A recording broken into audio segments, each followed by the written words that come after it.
৩২ নম্বর বাঙালির আতুর ঘর, ওটি শেখ হাসিনার শুধু বাবার বাড়ি না, ওটি আমার বাড়ি, আপনার বাড়ি, সবার বাড়ি, আমাদের মুক্তিযুদ্ধের আতুর ঘর।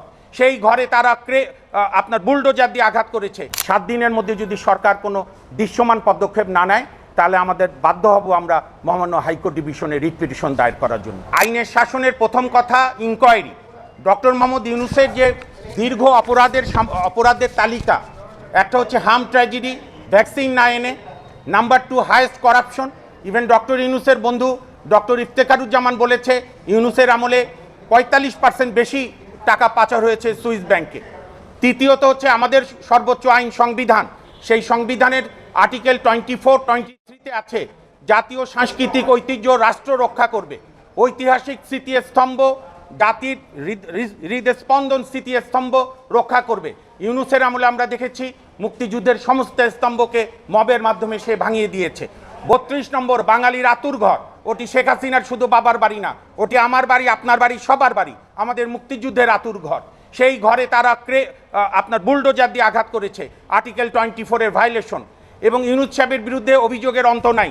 আপনাদের কাছে দেওয়া হয়েছে মেহরবানি করে আমাদের প্যারাগ্রাফ 6-এর সিরিয়াল ধরে আমরা বলেছি ওনারা কি কি ওনার বিরুদ্ধে অভিযোগ, এবং আপনার সমস্ত বিতর্কিত লোককে নিয়োগ, নিজের ভাই ব্রাদার আত্মীয়তা, সবচেয়ে বড় যে পরিবেশটা উনি যে প্রতিষ্ঠান থেকে উনি নষ্ট করেছেন, যে রাজনৈতিক সরকার কোনো কারণে ব্যর্থ হলে বাংলাদেশের মানুষের একটা আস্থা ছিল যে কেয়ারটেকার বলেন, অন্তর্বর্তীকালীন বলেন কিংবা অস্থায়ী সরকার বলেন।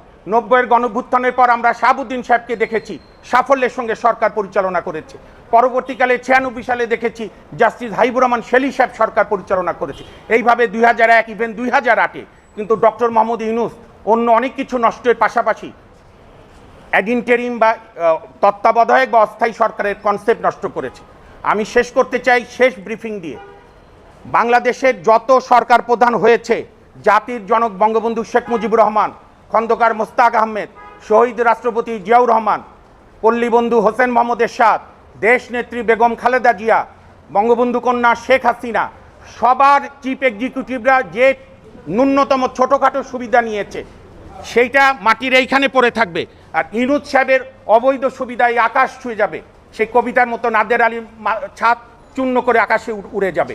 এই কারণে যেহেতু মাননীয় প্রধানমন্ত্রী, বাংলাদেশের সম্মানিত প্রধানমন্ত্রী জনাব তারেক রহমান জাতির উদ্দেশ্যে প্রথম ভাষণে বলেছেন, অসাধারণ কথা বলেছেন, যে দিন শেষে আইনের শাসনই হবে আমার সরকারের শেষ কথা। আর আইনের শাসনের পূর্ব শর্ত হচ্ছে যে কোনো অভিযোগ উঠলে একটি নিরপেক্ষ ইনকোয়ারি করা। আমরা সেই ইনকোয়ারি চাই, এবং ইনকোয়ারির সময় যেন ডক্টর মোহাম্মদ ইউনূস সাহেব দেশ ছেড়ে যেতে না পারে, কারণ তার পালানোর প্রবণতা আছে, অতীতে বহুবার পালিয়ে গেছে।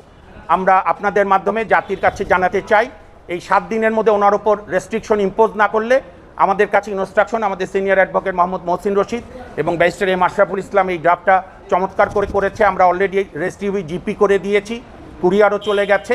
7 দিনের মধ্যে যদি সরকার কোনো দৃশ্যমান পদক্ষেপ না নেয় তাহলে আমাদের বাধ্য হব আমরা মহামান্য হাইকোর্ট ডিভিশনে রিট পিটিশন দায়ের করার জন্য। আপনাদের অসংখ্য ধন্যবাদ।